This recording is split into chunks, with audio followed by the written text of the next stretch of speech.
మాకు మ్యారేజ్ అయ్యి 7 ఇయర్స్ అయిందండి. అరేంజ్డ్ మ్యారేజా? Arranged marriage sir. 2018 డిసెంబర్ లో అయ్యింది మాకు. అన్ని విషయాల్లోనూ బాగుంటది సార్. కాకపోతే ఆయనకి అమ్మాయిలు అంటే పిచ్చో లేకపోతే కామమో అది ఏంటో నాకైతే తెలియటం లేదు సార్. ఏం చేస్తుంటారండి ఆయన? ఇంజనీర్ కింద చేస్తున్నారండి ఒక ప్రైవేట్ ఆఫీస్ లో.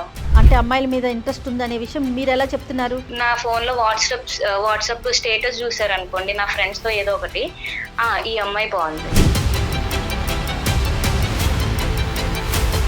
ఇది కరెక్ట్ కాదు వదిలేయండి అంటే వదిలేస్తాడా, ఇంక వెంట పడతాడా? నా ఫోన్ తీసుకొని తానే చాటింగ్ చేసేస్తూ ఉంటాడు సరే. ఓ అంతవరకు వెళ్ళిందా? అట్లా కూడానా? ఆ కాన్ఫిడెన్స్ చూడండి. ఆ.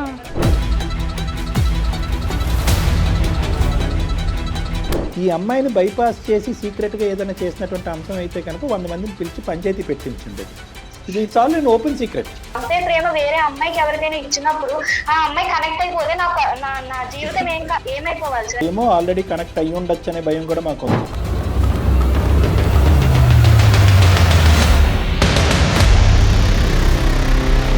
వివేక్ నమస్తే నాన్న, నా పేరు డాక్టర్ కళ్యాణ్ చక్రవర్తి. మేము బ్యాక్గ్రౌండ్లో ఉన్నాము. మా కాల్లో మీరు బ్యాక్గ్రౌండ్ మీరెవరు? ఆవిడ కలిపింది కాబట్టి మేము బ్యాక్గ్రౌండ్లో వచ్చాము. ఇప్పుడు ఫోర్గ్రౌండ్లోకి వస్తున్నాం. వినికి ఒక 2 నిమిషాలు విను. ప్రేమనిచ్చినా కూడా వేరే స్త్రీలని ఆ అమ్మాయి కళ్ళెదురుకుంటా వర్ణించటం, ఇవన్నీ చూస్తుంటే ఆ అమ్మాయికి ఎందుకు ప్రేమిస్తున్నావురా బాబు అని అడుగుతుంది మాతో. కళ్ళు ఎందుకున్నాయి సార్? చూడనీకే కదా. నీ భార్యకి నచ్చకపోయినా కూడా వర్ణిస్తావా? మా భార్యకే చెప్తున్నాను, వేరే అమ్మాయి దగ్గరికి వెళ్ళి చెప్పట్లే కదా అలా అని. చెప్తే చెప్పు తీసుకు కొట్టింది. లాస్ట్ 3 ఇయర్స్లో ఎందుకు ఇబ్బందికరమైన పరిస్థితులు వచ్చినాయి?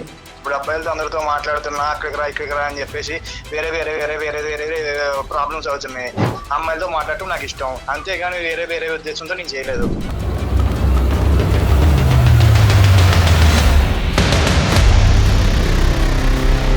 ఫ్రెండ్షిప్ లో అడిగినా సరే, ఎన్ని డేట్లు అయినా ఇప్పుడు వరకు? డేట్లు ఏం అవ్వలేదు సార్. ఫ్రెండ్షిప్ ఆఫర్ రాలేదు కాబట్టి ఇక్కడ ఉన్నాం, లేదంటే ఆఫర్ వచ్చుంటే వెళ్ళుండేవాడు కదా. పని చేసే పని పిల్లతో కూడా ఫ్రెండ్షిప్ అంటారా సార్? చెప్పండి సార్ మీరే. పని చేసే వాళ్ళు మనుషులు కదా, వాళ్ళతో ఫ్రెండ్షిప్ చేస్తే తప్పే ఉంది. నీ హృదయం చాలా విశాలంగా ఉంది నాయన.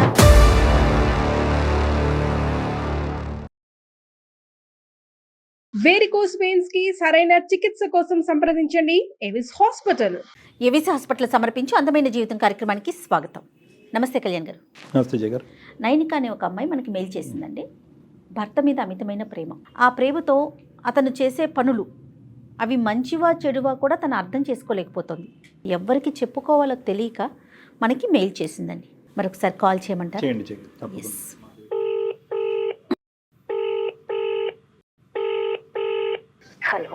హలో, నమస్తే అండి నైనిక గారా? నేను జయానండి, సుమన్ టీవీ అందమైన జీవితం ప్రోగ్రామ్ నుంచి కాల్ చేస్తున్నాను. థ్యాంక్ యూ అండి కాల్ చేసినందుకు. అసలు నేను వస్తుందని కూడా ఎక్స్పెక్ట్ చేయలేదు ma'am. Thank you so much అండి. నాతో పాటు డాక్టర్ కళ్యాణ్ గారు ఉన్నారు. మీరు ఇంట్లో ఉన్నట్టున్నారండి, కాస్త సౌండ్స్ వస్తా ఉన్నాయి. పర్వాలేదా, మీరు మాట్లాడతారా? Okay ma'am. రైట్ అండి, ఒక్క నిమిషం. నైనిక నమస్తే అమ్మా. నమస్తే అండి. చెప్పండి అమ్మా, సమస్య ఏంటి? సార్ ఏం చెప్పమంటారు సార్? చెప్పుకుంటే నాకే సిగ్గుచేట్లాగా అనిపిస్తుంది సార్. అది మా హస్బెండ్ తోనే నాకు మెయిన్ ప్రాబ్లం అండి. మాకు మ్యారేజ్ అయ్యి 7 ఇయర్స్ అయిందండి. అరేంజ్డ్ మ్యారేజా? Arranged marriage sir. 2018 డిసెంబర్ లో అయ్యింది మాకు. ఇప్పుడు నా ఏజ్ వచ్చేసి 30 ఇయర్స్ సార్. తనకి 34 సార్. అయితే నాకు ఒక చిన్న పాప బాబు కూడా ఉన్నారు సార్. మా హస్బెండ్ తో ఇప్పుడు ఏంటంటే నన్ను చూసుకోవడంలో తను ఎక్కడ కూడా లోటు చేయడు సార్. చాలా ఇష్టము, నేనంటే చాలా ప్రేమ కూడా. అన్ని విషయాల్లోనూ బాగుంటది సార్. కాకపోతే ఆయనకి అమ్మాయిలు అంటే పిచ్చో లేకపోతే కామమో అది ఏంటో నాకైతే తెలియటం లేదు సార్. ఏం చేస్తుంటారండి ఆయన? ఇంజనీర్ కింద చేస్తున్నారండి ఒక ప్రైవేట్ ఆఫీస్ లో. ఓకే, అంటే అమ్మాయిల మీద ఇంట్రెస్ట్ ఉందనే విషయం మీరు ఎలా చెప్తున్నారు? అది నన్నే అడుగుతున్నాడండి. అదే నాకు మెయిన్ ప్రాబ్లం. ఇప్పుడు బయట చేసే వాళ్ళు ఎట్లా ఉంటారో మనకు తెలియదు, వాళ్ళు చెప్పకుండా చేస్తారు. ఇప్పుడు మా ఆయనతో నాకు వచ్చిన టార్చర్ ఏంటి అంటే, పెళ్ళయ్యి నేను కన్సీవ్ అయిన వరకు బానే ఉన్నారండి. ఇంకా కన్సీవ్ అయ్యాక కొంచెం మా ఇద్దరి మధ్యన దూరం రావడంతో అప్పటి నుంచే మరి అది అతనిలో మొదలైందా ఆ పిచ్చి అనేది నాకు తెలియదు, లేదా ముందర నుంచి కూడా ఉన్నదా అనేది కూడా నాకు తెలియదండి. ఆ పిచ్చిని కొద్దిగా డిఫైన్ చేయండి, విడమర్చండి, మాకు అర్థం కావట్లేదు. పిచ్చి పిచ్చి అంటున్నారు, కామం అంటున్నారు. అంటే ఎట్లా అంటే ఇప్పుడు నేను నా ఫ్రెండ్స్ ఉన్నారు అనుకో సార్, నా ఫోన్ లో వాట్సాప్ స్టేటస్ చూసారు అనుకోండి నా ఫ్రెండ్స్ తో ఏదో ఒకటి, ఈ అమ్మాయి బాగుంది, ఈ అమ్మాయి ఇప్పుడు నాకు తీసుకురా, నేను మాట్లాడతాను అంటాడు, నాకు అమ్మాయిని పరిచయం చేయి అంటాడు. ఇది కొత్తగా వచ్చిన అలవాటమ్మా లేదంటే 7 సంవత్సరాలు బట్టి కంటిన్యూస్ గా ఉందా? నేను అబ్జర్వ్ చేసింది అయితే నేను కన్సీవ్ అయిన తర్వాత నుంచి నన్ను ఎక్కువగా ఇలా అడగడం అనేది చేస్తున్నారు. ఫస్ట్ టైం కన్సీవ్ అయినప్పటి నుంచే. మా పెళ్ళైనప్పుడు కూడా రిసెప్షన్ కి అందరూ వస్తారు కదా సార్, నా ఫ్రెండ్స్ కానీ ఎవరో ఒకళ్ళు వస్తారు కదా, అప్పుడు కూడా వాళ్ళని సరదాగా కామెంట్ చేయడము, లేదంటే వాళ్ళు వచ్చినప్పుడు హగ్ ఇవ్వడము, సెకండ్ ఇవ్వడము ఇస్తే నేను సరదాగా ఏడిపిస్తున్నారేమో, నార్మల్ గా టీజ్ చేస్తూ ఉంటారు కదా అని అలా అనుకునేదాన్ని సార్. ఇప్పుడు మా చుట్టాలు ఉన్నారనుకోండి, కొంచెం మరదలు వరుస ఉన్న వాళ్ళు ఎవరైనా ఉన్నారనుకో సార్, వాళ్ళతో కూడా ఇలానే చేస్తున్నారు. వాళ్ళతో కూడా నాకు తెగదెంపులు అయిపోయినాయి సార్, ఏంటి మీ ఆయన ఇలాంటోడా అని చెప్పేసి. అలా కదా నేను అనేది ఏంటంటే, అందరికీ అతను పరిచయం చేసుకోవాల్సిన ఆడవాళ్ళు అందరూ కూడా మీ ద్వారా రావాలా, లేదంటే అతను విడిగా వేరే వాళ్ళని పరిచయం చేసుకుంటాడా అని అడుగుతున్నా. అంటే అలా కూడా చేసుకుండొచ్చు సార్, అంటే నా వరకు తన సైడ్ చెప్పలేదు ఎప్పుడు. ఇప్పుడు గొమ్మని ఏదైనా మార్కెట్ కి వెళ్ళాం అనుకో సార్, ఆడమ్మాయి ఉంటే అక్కడే కొంటాడు, 10 రూపాయలు ఎక్కువ ఇచ్చి అక్కడైనా కొంటాడు, కానీ అబ్బాయిల దగ్గరికి అయితే వెళ్ళనియాడు. ఆఫీస్ లో వాళ్ళతో ఎలా ఉంటాడు మరి? ఆఫీస్ లో ఆడపిల్లలు ఉండరు అతనికి? నాకు అది తెలియటం లేదు. ఏమైనా అడిగితే ఫ్రెండ్సే కదా, ఫ్రెండ్షిప్ కదా చేస్తున్నాను, నీకేంటి బాధ, మీరు అడిగారు చూసుకుంటున్నాను కదా. ఇంకా ఒక్కసారి అడిగి వదిలేస్తాడమ్మా, ఇది కరెక్ట్ కాదు వదిలేయండి అంటే వదిలేస్తాడా, ఇంక వెంట పడతాడా? లేదు సార్, అదే కదా గోల. మా ఫ్రెండ్స్ ఎవరైనా ఉన్నారనుకోండి, నా ఫోన్ తీసుకొని తానే చాటింగ్ చేసేస్తూ ఉంటారు సార్, ఏవేవో మాట్లాడేస్తూ ఉంటారు. ఒకసారి నాకు తెలియకుండా నెంబర్స్ తీసుకుని ఆయన ఫోన్ నుంచి కూడా చేసేవారు. అంతవరకు వెళ్ళిందా? Okay okay. అప్పుడు వాళ్ళు ఏంటి ఇలాగా మీ ఆయన గారు అంట కదా, నాకు ఎందుకు ఇట్లా చేస్తున్నారంటే నేను మళ్ళీ కవర్ చేసుకోవాల్సి వచ్చేది. అంటే ఆయన పొరుగు నా పొరుగు ఎక్కడ పోతుందో అనుకొని, లేదు నేనే ప్రాంక్ చేశాను, నేనే మిమ్మల్ని నేర్పిద్దామని అలా నేనే మా ఆయన ఫోన్ నుంచి చేశాను, నేను కవర్ చేసుకుంటూ వచ్చేదన్నా. నువ్వు వర్క్ చేస్తున్నావమ్మా? ఈయన టార్చర్ నేను భరించలేక మా ఆఫీస్ వాళ్ళతో కూడా ఇట్లానే మాట్లాడుతూ ఇలా చేస్తూ ఉంటే అమ్మ నాకు ఎందుకని ఇంకా మానేశాను సార్ నేను. ఇంకేమైనా దొరికినాయి అమ్మ నీకు ఆధారాలు? అంటే అతని ఫోన్ లో మెసేజ్లు కానీ లేదంటే? అదే సార్, ఇలానే మెసేజ్లు చేసేవారు, నువ్వు చాలా బాగున్నావు, ఈ చీరలో ఇంకా చాలా బాగున్నావు, ఈ విధంగా పెట్టేవారు సార్. నీ అందాన్ని నేను వర్ణించలేకపోతున్నాను, ఇంత అసలు అందంగా ఎట్లా పుట్టావు, ఇలాగ కొంచెం బాగా ఫ్లర్టింగ్ మాటలు, రొమాంటిక్ మెసేజ్లు ఇవన్నీ పెట్టేవాడు సార్. ఇంకా దరిద్రం ఏంటంటే ఆయన ఇప్పుడు నా ఫోన్ లో ఒక ఫోటో చూసారనుకోండి, ఎవరో ఒక స్టేటస్ లో నా ఫ్రెండ్ దే, ఆ అమ్మాయిని కూడా నా ముందే నా దగ్గరే వర్ణించేవాడు సార్. నేను చూడు ఎంత అందంగా ఉందో, ఆమె కళ్ళు చూడు, ఇంకా ఏం చెప్తాను సార్, నాకు అవన్నీ మాటలు విని విని నా చెవులు పేలిపోవాలంటే నన్ను భరించలేకపోతున్నాను సార్. ఈ విషయం మరి మీ పెద్దవాళ్ళ దగ్గర ఎవరి దగ్గర డిస్కస్ చేశారమ్మా మీరు? లేదు మేడం, ఏమని చెప్తాను మేడం, నేను చెప్పలేము కదండి. ఇప్పుడు ఇది ఒక అక్రమ సంబంధం, ఒక ఆడదాంతో బండ్లెక్కి తిరిగేస్తున్నాడంటే ఖచ్చితంగా వెళ్ళి చెప్పచ్చు. ఇదేంటంటే ఈ అమ్మాయి ద్వారానే వచ్చి నన్ను పరిచయం చెయ్యి అని అంటున్నాడు. చూడండి, అంటే ఓకే ఫోన్ తీసుకుని కొద్దిగా ఇంకో లెవెల్లో మెసేజ్ పెడుతున్నాడు, కానీ ఈ అమ్మాయిని బైపాస్ చేసి సీక్రెట్గా ఏదైనా చేసినటువంటి అంశం అయితే కనుక 100 మందిని పిలిచి పంచాయతీ పెట్టించి ఉండేది. ఇది it's all in open secret. అంటే ఇప్పుడు చెప్పుకుంటే నా పరువే పోతాడు కదా మరి. నీకు పరువు కాదమ్మా, నీ కాపురం చూసుకో. నువ్వు పరువు ఆలోచిస్తున్నావు, మరి బయట అసలు అతను అక్కడ ఎక్కడెక్కడ అకౌంట్లు ఓపెన్ చేశాడో, ఏం చేస్తున్నాడో, ఏం జరుగుతుందో. సారీ చెప్పాడు ఎప్పుడైనా? లేదు సార్, తన సైడ్ ఎప్పుడు అట్లా లేదు సార్. నేను అందగాన్ని, నాకు ఎందుకు పడరు, నువ్వే అందగతే, నువ్వే పడినప్పుడు ఎలాంటిదైనా నాకు పడుతుంది, ఇలా డైలాగులు వేసేవారండి. నేను దానికి ఏం సమాధానం చెప్తాను? ఇలాంటి ఒకటైనా కంటిన్యూస్ గా నడిచినటువంటి సందర్భం ఉందా? లేదు సార్, లేదు. అదే అంటున్నాను సార్, ఆయనకి ఎట్లా అంటే రోజుకో ఒక అమ్మాయితో మాట్లాడాలి, అలా అలా ఆలోచిస్తాడు సార్. ఇంత స్థాయిలో నేను బాధపడుతున్నా కూడా నేను ఎక్కడ చెప్పుకోలేకపోతున్నాను, ఎందుకంటే పరువు అంటే ఒక పక్క నుంచి కాపురాన్ని కాపాడాలి, ఇంకో పక్క నుంచి పరువుని కాపాడుకోవాలి. ఇప్పుడు మమ్మల్ని అప్రోచ్ అవడానికి రీజన్ ఏంటి చెప్పండి? అదే మేడం, ఇప్పుడు ఆయనతో నేను ఉండాలా, లేకపోతే నేను వదిలేసి వెళ్ళిపోవాలా, లేదా ఆయన మారుతాడా, నాకు ఏం చేయాలో తెలియక నేను ఆ స్థితిలో మీకు కాల్ అనేది చేశాను మేడం. నా అదృష్టమో దురదృష్టమో గానీ ఏ అమ్మాయి కూడా ఆయనకి కనెక్ట్ అవ్వలేదు. ఇన్కేస్ ఏదైనా ఒక అమ్మాయి అంటే నన్నే అంత బాగా చూసుకుంటున్నాడు, ఆ ప్రేమ నాకు ఇస్తున్నాడు, అంతే ప్రేమ వేరే అమ్మాయికి ఎవరికైనా ఇచ్చినప్పుడు ఆ అమ్మాయి కనెక్ట్ అయిపోతే నా జీవితం ఏమైపోవాలి సార్? నేను రోడ్డుకి వచ్చేసినట్టే కదా, నా ఇద్దరు పిల్లలు బతికేమైపోవాలి సార్? కనెక్ట్ అవుతాదేమో అనే ఒక భయమో, ఆల్రెడీ కనెక్ట్ అయ్యి ఉండొచ్చు అనే భయం కూడా మాకు ఉంది. నా పిల్లల భవిష్యత్తు కూడా నాకు ఇంపార్టెంటే కదండి. ఇప్పుడు నాకు ఒక కొడుకు ఉన్నాడు, ఈ తండ్రిని చూసి ఆ కొడుకు కూడా అలాగే పెరిగితే, ఇప్పటికీ 3 ఇల్లులు మారాం సార్. ఎన్నాళ్ళని ఇలా మేము పరుగులు తీస్తూ వేరే వేరే ఇంటికి కూడా మారుతుంటాం సార్. అక్కడ ఉంటే ఆ ఓనర్స్ తో గొడవ, లేకపోతే ఇట్లానే ఏదో ఫ్లడ్ చేయడము, వాళ్ళందరూ వచ్చి నన్ను అడుగుతున్నారు, నేనేం సమాధానం చెప్పుకుంటాను సార్? అమ్మ, పెళ్లి కాని మగవాళ్ళు అనే ఊరు ఉంటే కనుక అక్కడికి వెళ్ళిపోండి. మీరు ఉన్న చోటనే ఉండండి, మనిషి మారుతాడేమో ట్రై చేద్దాం. అతని బుద్ధిని మార్చుకోవాలి, ఇంకా అంతే. నేను ఒకసారి మీకు ఆయనతో కాల్ కలుపుతాను, ఒకసారి మాట్లాడండి. కలపమ్మా. మన వరకు రావాల్సినటువంటి అవసరం కూడా లేదు. నీ ప్రవర్తన ఇలాగే ఉంటే నాకు నచ్చదు. నీకు ఫ్రెండ్షిప్సే కావాలంటే నాతో రిలేషన్షిప్ కట్ చేసుకో, వెళ్ళిపోతాను నేను, నా పిల్లలు. హలో హలో, ఎక్కడున్నారు? నేను బయట ఉన్నా, చెప్పు. కాదండి, నా వల్ల అవ్వట్లేదు. మీరు ఈ అమ్మాయిలతో మాట్లాడటం, ఈ చాట్లు చేయడం ఇవన్నీ మానేసి నాతో ఉంటారా లేకపోతే నాతో ఉండరా నాకు చెప్పండి. నేను ఈ టార్చర్ భరించలేకపోతున్నానండి.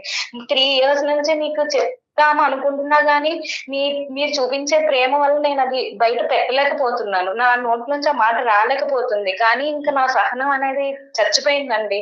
ఇప్పటికైనా మీరు ఆ అలవాటు అనేది మానేస్తారా లేకపోతే మానరా నాకు చెప్పండి. కాదు నువ్వు దేనికోసం చేసినావు? ఫస్ట్ ఏం మాట్లాడుతున్నావు? అసలు ఏమైంది నీకు? మాట్లాడకండి. మీకు తెలీదా మీరు ఏం చేస్తున్నారో? నా ముందే నా ఫోన్ తీసుకునే కదండి మీరు అడుగుతారు, ఆ అమ్మాయి బాగుంది, ఈ అమ్మాయి బాగుంది అని. నేను ఇప్పుడేమి నీకు తెలియకుండా నీ ఫోన్ లో తీసుకుని నీ ఫ్రెండ్స్ ని వాళ్ళని ఏమి ఫార్వర్డ్ చేయట్లేదు కదా, మొత్తం అందరు నేనే. కాదు అంటారా? మీరు చేసేది కరెక్ట్ ఫీల్ అవుతున్నారా? నేను ఫ్రెండ్షిప్ చేస్తున్నా. మీకు అమ్మాయిలే ఫ్రెండ్షిప్ కావాలండి? అబ్బాయిలు కూడా ఉన్నారు కదా మీ స్నేహితుల్లో, వాళ్ళతో చేసుకోవచ్చు కదా, అమ్మాయిలే ఎందుకు మీకు? ఇప్పుడు అమ్మాయిలు ఎందుకంటే ఇప్పుడు నేను మొగలతో చేస్తుంటే అక్కడికి రా ఇక్కడికి రా తాగు తనలు జరుగుతున్నాయి కదా. ఇప్పుడు అమ్మాయిలతో ఫ్రెండ్షిప్ చేస్తున్నా. ఫ్రెండ్షిప్ ఏమైంది? ఇప్పుడు తప్పేముంది? అబ్బాయి అయితే ఏంది, అమ్మాయి అయితే ఏంది, తప్పేముంది అసలు? ఇప్పుడు ఒక అమ్మాయి 2 అమ్మాయిలు అయితే అనుకోవచ్చండి, ఎంత మందితో ఫ్రెండ్షిప్ చేస్తారండి మీరు? ఎన్నిసార్లు నాకు రోజు ఒక అమ్మాయి కావాలి, నాకు ఈ అమ్మాయితో జడ్జ్ అయ్యి, ఈ అమ్మాయితో మాట్లాడు, ఈ అమ్మాయి అంతా మీరు ఎన్నిసార్లు నాకు అనలేదు మీరు? అవును, కొత్త పరిచయం చేసుకుందాం అనుకుంటు. నీ ప్రాబ్లం ఏముంది? ఇప్పుడు నీకు చెప్పే చేస్తున్నా, నిన్ను ఎలా చూసుకుంటున్నా నేను? నాకేంటంటే నాకే కదా కావాలి, నేనే కదా మీ భార్యని. నైనిక, మీ వారి పేరు ఏంటమ్మా? వివేక్ సార్. వివేక్, నమస్తే నాన్న. నా పేరు డాక్టర్ కళ్యాణ్ చక్రవర్తి. మేము బ్యాక్గ్రౌండ్ లో ఉన్నాము. మా కాల్లో మీరు బ్యాక్గ్రౌండ్ లో మీరెవరు? ఆవిడ కలిపింది కాబట్టి మేము బ్యాక్గ్రౌండ్ లో వచ్చాము. ఇప్పుడు 4 లోకి వస్తున్నాం. విను, ఒక 2 నిమిషాలు విను. మేము నీ ఫ్రెండ్సే. ఇప్పుడు ఏంటంటే బేసికలీ ఆ అమ్మాయి ఏంటంటే మాకు హెల్ప్ గురించి అడిగింది. నైనిక మాకు ఈమెయిల్ పంపించింది. మేము సుమన్ టీవీ అందమైన జీవితం, నేను హోస్ట్ ఇక్కడ. వినండి ఒక 2 నిమిషాలు. కాదు, మీ ప్రాబ్లం మా ప్రాబ్లం కాదండి. మాకు ఈమెయిల్ చేసినప్పుడు మా ప్రాబ్లమే అది. మేము కూడా అది మా ఫ్యామిలీలో ట్రీట్ చేసి ఆ అమ్మాయికి హెల్ప్ చేయాలని ముందుకు వచ్చాం. కాబట్టి మీ అనేది ఏమీ లేదు. మేము ఇన్వాల్వ్ అయ్యాము. కాబట్టి ఒక 2 నిమిషాలు ఓపిక్గా వినండి. ఇది ఇంకో లెవెల్కి వెళ్లకుండా మనం సానుకూలంగా రిజాల్వ్ చేసుకుందాం. ఆ అమ్మాయికి మాకు ఈమెయిల్ పంపించింది. నా యొక్క ప్రాబ్లం ఎవరికి చెప్పుకోలేకపోతున్నాను. నా భర్త విపరీతంగా ప్రేమిస్తాడు, నన్ను నా పిల్లల్ని అద్భుతంగా చూసుకుంటాడు. కానీ ఈరోజు ఏమైంది అంటే కనుక ఫస్ట్ ప్రెగ్నెన్సీ కాడి నుంచి ఇతను ఆలోచన శైలిలో చిన్న మార్పు వచ్చింది. విపరీతమైనటువంటి ఫ్రెండ్షిప్లు అనేటటువంటి వాటి వెంట పడుతున్నాడు. అందులో ఫ్రెండ్షిప్లు అంటే అబ్బాయిలు కాదు, అమ్మాయిల ఫ్రెండ్షిప్. నా కళ్ళు ఎదురుకుంటానే వేరే ఆడపిల్లల్ని పొగుడుతున్నాడు. నా ఫ్రెండ్స్నే పరిచయం చేయమంటున్నాడు. ఇది నాకు చాలా ఇబ్బందికరంగా ఉంది. అంటే ఫ్రెండ్షిప్సే కదమ్మా, ఏమున్నాయిలే, ఇంకా దానికి మించి తప్పేమీ లేదు అంటే కనుక నా కళ్ళెదురుగా కనిపించేది ఇంతే కదా సార్. నాకు కనిపించింది ఇంకా ఎంత ఉందో అనేది నాకు భయంగా ఉంది. నా పిల్లలు, నా భవిష్యత్తు ఎలా ఉంటుంది అనేది భయంగా ఉందని ఆ అమ్మాయికి చెప్తే, ఆ అమ్మాయిని ఓదారుస్తూ కొద్దిగా ధైర్యం చెప్తూ, అలాగేం కాదమ్మా, ఒక 2 నిమిషాలు నీ భర్తతో మాట్లాడి ఏం జరిగిందో మనం కనుక్కుందాం అని చెప్పి హెల్ప్ చేయడానికి మేము ముందుకు వచ్చాం. కాబట్టి మీరెవరు, మీరు ఎక్కడి నుంచి వచ్చారు, మీ బ్యాక్గ్రౌండ్ ఏంటి, ఇవన్నీ అక్కర్లేదు. మీకు ఆ అమ్మాయికి డిఫరెన్సెస్ అనేది రిజాల్వ్ అవుతాయి.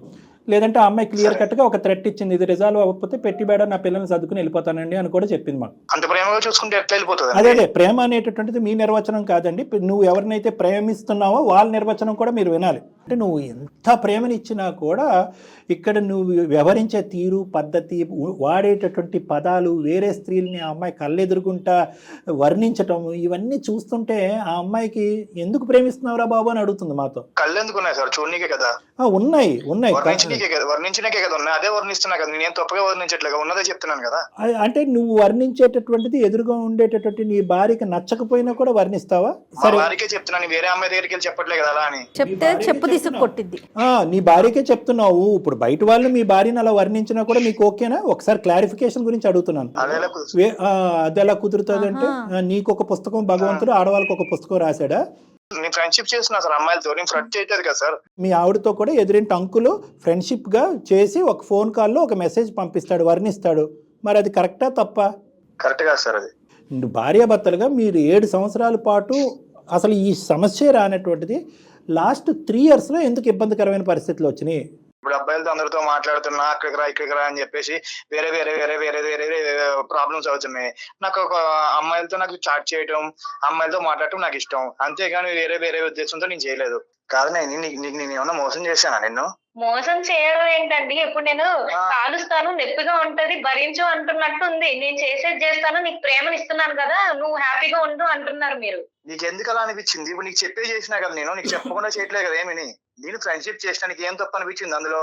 అది నీకు ఏ విధంగా ఫ్రెండ్షిప్ అనిపిస్తుంది అండి? ఫ్రెండ్స్ లో అలా మాట్లాడతారా? నీకు చీర బాగుంది, నువ్వు అందంగా ఉన్నావు, నీ కళ్ళు బాగున్నాయి, నాతో డేట్ రా, ఇట్లా మాట్లాడతారా? ఫ్రెండ్షిప్ లో ఏ ఫ్రెండ్ అంటే అట్లా మాట్లాడతారు? ఇప్పటి వరకు మా ఒక అమ్మాయి చెప్పింది ఏంటంటే, అందంగా ఉన్నావు, డ్రెస్ బాగుంది, చీర బాగుంది అని అన్నదే. కానీ ఇప్పుడు ఇంకో మాట అంది, డేటింగ్కి ఎప్పుడు వెళ్దాము, ఎప్పుడు డేట్ ఇస్తావు, టైం ఇస్తావు అని రిక్వెస్ట్ చేసిన సందర్భాలు కూడా ఉన్నాయంట. అదేంటది మరి? ఇప్పుడు వరకు కళ్ళుంటే చూడవా, అందం ఉంటే పొగడవా అంటున్నావు, మరి ఏం పొగట్టడానికి డేటు? ఫ్రెండ్షిప్ అంటే అదేనా మరి? ఫ్రెండ్షిప్ సార్, ఫ్రెండ్షిప్ అది ఫ్రెండ్షిప్ లో అడిగినా. సరే, ఎన్ని డేట్లు అయినాయి ఇప్పుడు వరకు? డేట్లు ఏం అవ్వలేదు సార్, ఫ్రెండ్షిప్ లో అడిగినా. ఆఫర్ రాలేదు కాబట్టి ఇక్కడ ఉన్నావు, లేదంటే ఆఫర్ వచ్చుంటే ఎల్లుండేవాడు కదా. నా జీవితం అప్పుడే నాశనం అయిపోయి ఉండేది సార్. ఎవరితో చెప్పుకుని ఉండుంటే అప్పుడే నా జీవితం అంతా గంగపాలైంది. ఈ డేట్లు ఏంటో, ఈ ఇయర్లు ఏంటో నాకు అర్థం కావట్లేదు. కానీ ఇప్పటికైనా నువ్వు చెప్పు, ఎందుకు ఇలా మారావు? 4 years ఇలా ఉండనటువంటి మనిషి, ఆ అమ్మాయి అండర్స్టాండింగ్ అయినా మా అండర్స్టాండింగ్ అయినా ఒకసారి చెప్పు. అవును సార్, 1 year తర్వాత తనకి డెలివరీ టైం ప్రెగ్నెంట్ అయింది. బాగుంది. డెలివరీ టైంలో అక్కడ కాసేపు ఇక్కడ కాసేపు ఉంది. నాకు విపరీతమైన ప్రేమ ఉంది ఈమె మీద, నాకు ఎవరి మీద చూపించాలో తెలియలేదు అని చెప్పి క్యూలో పెట్టి అందరి మీద చూపెడుతున్నావా? ఎందుకు చూపెడుతున్నాను సార్ నేను? ఇప్పుడు ఎంతమంది ఉన్నారు? ఆ అమ్మాయి చెప్పిన లిస్ట్ లోనే 20 మంది వచ్చారు. చూపించిన ఇప్పుడు ఆమె చెప్పే చేసినా కదా సార్. నేను ఇప్పుడు ఆ అమ్మాయికి చెప్పే చేసిన, ఆ అమ్మాయి దగ్గర నెంబర్ తీసుకున్నా, ఆ ఫ్రెండ్ తీసుకున్నా.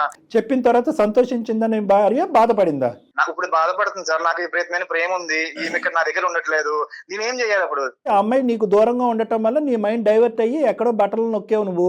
ఇప్పుడు అది కాదు సమస్య. ఇప్పుడు ఇద్దరు వాళ్ళు వచ్చిన ప్రెగ్నెన్సీకి నేను వేరే ఆడవాళ్ళతో మాట్లాడుతున్నాను, దానికి నువ్వే కారణం అని చెప్పి ఆ అమ్మాయి కంట్లో పొడుస్తావు ఏంటి నువ్వు? నువ్వు చేసినటువంటి తప్పు, నువ్వు చేసినటువంటి పాపాన్ని సమర్థించుకునేటటువంటి ప్రయత్నంలో నీ ప్రెగ్నెన్సీ, నువ్వు పిల్లలు కంటూ నీ పిల్లలు. నేనేం తప్పు చేయలేదు సార్ ఫ్రెండ్షిప్ చేసిన. ఈ ఫ్రెండ్షిప్ అనేటటువంటి పదానికి నిర్వచనం అది ఎవరిని డిఫైన్ చేస్తాడు నాకైతే తెలియదు, కానీ దీన్ని అయితే మాత్రం ఫ్రెండ్షిప్ అనరు. ఇంట్లో పని చేసే పని పిల్లతో కూడా ఫ్రెండ్షిప్ అంటారా సార్? చెప్పండి సార్ మీరే. పని చేసే వాళ్ళు మనుషులు కదా, వాళ్ళతో ఫ్రెండ్షిప్ చేస్తే తప్పే ఉంది? నీ హృదయం చాలా విశాలంగా ఉంది నాయన. ఫ్రెండ్షిప్ ఫ్రెండ్షిప్ ఫ్రెండ్షిప్ అని చెప్పి నువ్వు ఎక్కడ పోతున్నావు నాకు అర్థం కావట్లేదు. అంటే నిజంగా డేట్లు వరకే ఉన్నాయా? డేట్లు బైలాటరల్ డేట్స్ అయ్యి ఇద్దరు ఎంతవరకు వెళ్ళినాను అవన్నీ మీకు చెప్పాల్సిన అవసరం లేదు కదా సార్. అవన్నీ ఎందుకు చెప్పకూడదు? ఇది మా మాట కాదు, నీ భార్య అడిగేటటువంటి మాట. కనీసం సార్ వాళ్ళకైనా చెప్పండి, సొల్యూషన్ దొరుకుతుందనే కదా నేను ఇక్కడ దాకా వచ్చాను. నీకు అన్ని చెప్పే కదా చేస్తావు నువ్వు. మీకు డైవర్ట్ అవడానికి ఒకటే పాయింట్ దొరికిందండి. మీరు లీవ్ పెట్టేసి నా తోడే ఉండి చూసుకుంటూ ఉండాల్సింది కదా, డైవర్ట్ అయ్యేవారు కాదు కదా. లీవ్ పెట్టేసి ఇంకెవరు చూసుకుంటారు? నేను లీవ్ పెట్టేసి అని చేసుకుంటే మరి అలాంటప్పుడు ఇదే మీరు డైవర్షన్ పాయింట్ గా ఎందుకు తీసుకున్నారు? దానికి ఫ్రెండ్షిప్ అనే పేరు ఎందుకు తగిలించారు మీరు? అందులో నీకు తప్పేమనిపించింది? అందులో ఫ్రెండ్షిప్. సరే అండి, అయితే నన్ను వదిలేసేయండి, మీరు అదే ఫ్రెండ్స్ తో కంటిన్యూ అవ్వండి. నేనైతే మీతో అసలు ఇంకా వేగలేను, నేను ఒక్క క్షణం కూడా ఉండలేను. మీరు మారతారేమో, నేను ఇన్ని ఇయర్స్ మెత్తగా చూసుకుంటూ వచ్చాను, కానీ మీరు మారదని అర్థమవుతుంది. నీ మీద ప్రేమ ఎక్కువే కదా నాయని, ఏం మాట్లాడుతున్నావు నువ్వు ఇప్పుడు? ప్రేమ ఎక్కువైపోతే ఆ ప్రేమను వేరే వాళ్ళకి పంచుతారండి మీరు? ఆ ప్రేమ నాపై చూపించాలి, పిల్లలపైన చూపించాలి. వివేక్, ఒక్క నిమిషం నాన్న, మంచి మాట అడిగా, నేను చెప్తాను, నువ్వు వింటావా? ఆమె మీద ప్రేమ ఎక్కువే చేస్తుంటే ఆమె చూడండి వదిలేస్తా అంటది నాయని. ఏం చేయాలి సార్? నేను వివేక్, ఇక్కడ దాకా తీసుకొచ్చి మీరు వదిలించేయట సార్ ఇదంతా చేసుకున్నప్పుడు. లేదు విను, నేను చెప్పేది ఒక్క 2 నిమిషాలు నా మాట విను. ప్రేమ ఎక్కువైపోయింది అనేటటువంటి మాట ఇంకా పదే వాడకు. ఎందుకంటే ప్రేమ ఎక్కువైనటువంటి ప్రేమ ఆ అమ్మాయికి కనిపించాలి, సంతోషంతో ఉబ్బి తబ్బి అయిపోవాలి. ఆ అమ్మాయి కింద మీద పడి దొల్లి ఏడుస్తుంది. ఈ ప్రేమ ఆ అమ్మాయికి వద్దు. నెంబర్ 1, ప్రేమించాలి అనేటటువంటి ఆలోచన నీకు ఉంటే కనుక తనే ప్రేమించేటటువంటి నీ భార్య కోరుకునేటటువంటి వాతావరణాన్ని ఇచ్చేటటువంటి ప్రయత్నం చేయి. నెంబర్ 2, ఫ్రెండ్షిప్ అని అనుకో. నీ ఫ్రెండ్షిప్ అనేటటువంటిది పరిధులు దాటుతుంది. నువ్వు అనవసరంగా ఏంటంటే నీవు చేసేటటువంటి పనిని పదే పదే సమర్థించుకుంటూ దానికి ఫ్రెండ్షిప్ అని విపరీతమైన ప్రేమని అని అన్నీ అంటున్నావు. సేమ్ యాంగిల్ మీ ఆవిడతో కూడా జరిగితే కనుక ఊరుకుంటావంటే కనుక నడ్డిరుస్తానని అంటున్నావు అవతల వ్యక్తికి. నీకొక న్యాయం, ఆ అమ్మాయికి ఒక న్యాయం ఏంటి? మీ భార్య కూడా నేను విపరీతంగా ప్రేమిస్తున్నాను, నీకు అన్నీ ఇస్తున్నాను కాబట్టి భర్త ఇంట్లో లేనప్పుడు టైంలో నేను వేరే ఫ్రెండ్షిప్లకు అని చెప్పి ఆ అమ్మాయి పోలేదు, ఎవరిని డేట్లు కావాలని అడగలేదు. మరి ఏంటి లెక్క? సో కాబట్టి ఏంటంటే నువ్వు బ్లైండ్గా నేను ప్రెగ్నెన్సీ అప్పుడు మా భార్య ప్రెగ్నెన్సీ అప్పటి నుంచి నేను డైవర్ట్ అయిపోయాను, అది ఆనవాయితీ, అది ఒక పద్ధతి, ఒక అలవాటు, అందులో ఏమీ తప్పు లేదు అని చెప్పి నువ్వు కంటిన్యూ అయిపోతున్నావు. బహుశా ఇప్పటి వరకు నిన్ను నిలవరించి నిన్ను అరికట్టి ఇది తప్పురా బాబు అని చెప్పేటటువంటి ధైర్యం ఎవరు చేయలేదు. ఆ అవకాశం రాకపోవటం వల్ల నువ్వు బ్లైండ్గా ముందుకెళ్ళిపోతున్నావు అని నాకు అనిపిస్తుంది. ఇప్పటికైనా నీ బుద్ధులు సరిదిద్దుకో. ఎవరన్నా ఒక అమ్మాయి ఇతను ఇట్లా నన్ను ఫోన్లు చేస్తున్నాడు, ఇరికిస్తున్నాడు, లేకపోతే ఇట్లా మాట్లాడుతున్నాడని ఏదైనా కంప్లైంట్ దాకా కానీ లేకపోతే వేరే రకంగా బెదిరించిన అబ్బాయి జీవితం ఏమవుతుందండి? వాళ్ళ కుటుంబం ఏమవుతుంది? అవునా కదా? థ్రెట్ ఉంటుందా ఉండదా కళ్యాణి గారు? నీ ప్రవర్తనలో రిస్క్ లేకపోయినా నీ మాట తీరు, నీ మెసేజ్లో ఎంత రిస్క్, అవి తీసుకెళ్ళి పబ్లిక్ చేసి పోలీస్ స్టేషన్లో కంప్లైంట్ పెడితే కనుక హెరాస్మెంట్ కింద వస్తుంది తెలుసా? ఉమెన్ హెరాస్మెంట్ కింద వస్తుంది, ఉమెన్ టార్చర్ కింద వస్తుంది. లేదు సార్ నా పిల్లల మీద ప్రమాణం చేసి చెప్తున్నాను సార్. ఇంకా వేరే దానికి దేనికి ఉండదు సార్. మీకు అసలు నీకు బుద్ధి వచ్చింది, ఆలోచన కలిగింది, ప్రవర్తన మారుతుందనే నమ్మకం నాకు ఉంది. ఏ లెవెల్కి వెళ్ళావు అనేది నేను తవ్వాలి అనుకోవట్లేదు, అది మాట్లాడాలని అనుకోలేదు. మనకు కనిపించిన దాని గురించే మాట్లాడదాం. మీ భార్యకి నచ్చినటువంటి ఈ పిచ్చి అలవాటు మానుకుంటావా? Sir మానుకుంటాను sir. నాకు నా భార్య అంటే పిచ్చి ప్రేమ సార్. నాకు మైండ్ డైవర్ట్ ఎలా జరిగింది సార్ నాకు. నైని మళ్ళీ ఎంత ముద్దుగా పిలుస్తున్నాడు. చెప్పండి. ఇంకొకసారి అలా జరగదు నైని. ఇప్పటికైనా మీరు మారుతారా నాకు చెప్పండి. నీ నోటి నుంచి ఆ మొక్క అయితే నేను వినట్లేదు మారుతాను అనేది. లేదు నైని, నువ్వు లేని ప్రపంచంలో నేను కూడా లేను నైని. నువ్వు వదిలేస్తానంటే నేను ఎలా తట్టుకుంటా చెప్పు. సార్ మీరు రేపు పొద్దున ఫ్రీగా ఉంటే అపాయింట్మెంట్ ఇప్పించండి సార్. రేపు మార్నింగ్ వచ్చి కలుస్తాం. రేపు మార్నింగ్ సూపర్. ఇప్పుడు వదిలేస్తానంటుంది సార్. మీరే చూడండి సార్ కొంచెం. అమ్మా సార్ రెండు గుర్తుపెట్టుకో. మారిపోయింది సార్, ఓకే సార్, ఇక్కడతో కథకు అంచుకెళ్ళినట్టే. వచ్చి కూడా కలుస్తాను అంటున్నాడు కాబట్టి ఇక్కడ డబుల్ మనకి గ్యారంటీ వచ్చింది కాబట్టి కొద్దిగా సంతృప్తి చెందవలసిన అవసరం నువ్వు ఉంది. ఓకే, నమ్మకంతో ఉంది, ఎందుకంటే నువ్వు లేనటువంటి జీవితం ప్రపంచం అతను లేదు అంటున్నాడు. 3 years పాటు నువ్వు ఎంతమంది అమ్మాయిలకి మెసేజ్లు పంపించావు, ఏ విధమైనటువంటి నుంచి నీకు ఒకటి రాకపోవటం అనేది మనం చేసుకున్నటువంటి ఒక అదృష్టం. కర్మకాలి అవతల అమ్మాయిలు ఎప్పుడైనా రేపు పొద్దున ఫ్యూచర్లో ఇప్పుడు నో అన్నాను కానీ ఇప్పుడు ఎస్ నేను రెడీ అన్నది అనుకో, మన కర్మకాలి. అప్పుడు కూడా నువ్వు ఇదే రెసిలియన్స్, ఇదే టఫ్నెస్తో ఉండటం అనేది ఇంపార్టెంట్. మార్పు అనేది కేవలం నీ సైడ్ నుంచి మెసేజ్లు పంపించడంలో కట్టింగ్ కాదు, అటువైపు నుంచి ఏమన్నా రేపొద్దున రెసిప్రొకేషన్ వచ్చినా కూడా ఇదే స్ట్రెంగ్త్, ఇదే స్టెబిలిటీ మెయింటైన్ చేయాలనేది నా తాపత్రయం. లేదు సార్, మారుతాను సార్. తను లేకుండా నేను ఉండలేను సార్. మారుతాను సార్. సరే ఒకసారి వస్తారు. ఖచ్చితంగా నేను మీ దగ్గరకు అయితే వస్తాను సార్. తను మారుతాను అంటున్నాడు కాబట్టి లాస్ట్ హోప్ గా అయినా నేను వస్తాను సార్. ఎన్ని సెషన్స్ అయినా కూడా నాకు పర్లేదు. ఆయన నా ఓల్డ్ వివేక్ గా మారిపోతే నాకు అంతే చాలు సార్. ఖచ్చితంగా మేమైతే నేను మీ దగ్గరికి తీసుకొస్తాను సార్. తప్పకుండా. Thank you madam, thank you so much అండి. ఓకే వివేక్ నానా. సరే sir. Okay, all the best నాన్న. Thank you sir. ఇమీడియట్ గా మీరు మాత్రం appointment. Right. Okay madam. Right అండి, thank you. Namaste. Varicose veins కి సరైన చికిత్స కోసం సంప్రదించండి ఎవిస్ హాస్పిటల్.